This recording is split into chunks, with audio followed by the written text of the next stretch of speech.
வெளிமாநில பதிவு எண் கொண்ட ஆம்னி பஸ்களை இயக்க கால அவகாசம் நீட்டிப்பு. தமிழகத்தில் வெளிமாநில பதிவு எண் கொண்ட ஆம்னி பேருந்துகளை ஜூன் 14 முதல் இயக்க தமிழக அரசு தடை விதித்திருந்த நிலையில இதற்கான கால அவகாசம் இப்போது நீட்டிக்கப்பட்டுள்ளது. தமிழ்நாடு முழுக்க இப்போது சுமார் 3000க்கும் மேற்பட்ட ஆம்னி பேருந்துகள் இயக்கப்பட்டு வருகிறது. அவற்றில் சுமார் 550 ஆம்னி பேருந்துகள் வெளிமாநில பதிவு எண்களை கொண்டதாகும்.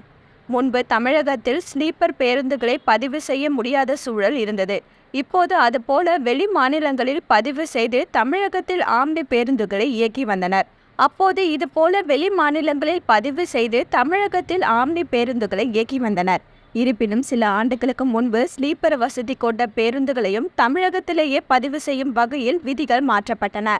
இதையடுத்து பெரும்பாலான ஆம்னி பேருந்து உரிமையாளர்கள் தங்கள் பேருந்துகளை தமிழ்நாட்டிலேயே பதிவு செய்து கொண்டனர். சில பேர் மட்டும் இன்னும் வெளிமாநில பதிவு எண் கொண்ட ஆம்னி பஸ்களையே இயக்கி வருகிறார்கள். இதுபோல வெளிமாநில பதிவு எண் கொண்ட ஆம்னி பஸ்களை தமிழகத்தில் இயக்குவதால் இங்குள்ள தமிழ்நாடு அரசுக்கும் போக்குவரத்து துறைக்கும் கிடைக்க வேண்டிய வருமானம், சாலை வரி வேறு மாநிலங்களுக்கு செல்கிறது. இதையடுத்து வெளிமாநில ஆம்னி பஸ்களை தமிழகத்தில் இயக்க பல்வேறு வழிமுறைகள் விதிக்கப்பட்டிருந்தது.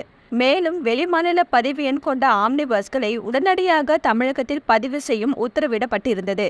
இதற்கான கால அவகாசமும் பலமுறை நீட்டிக்கப்பட்டு வந்தது.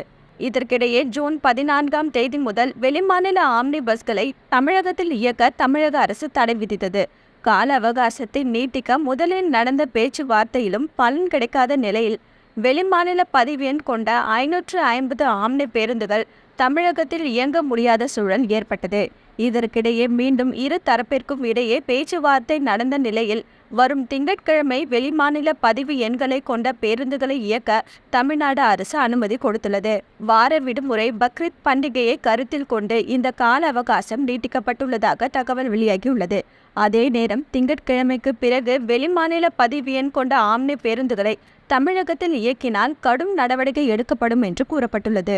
என்ன வியூவர்ஸ், இது போல பல இன்ட்ரெஸ்டிங்கான நியூஸை தெரிஞ்சுக்கணுமா?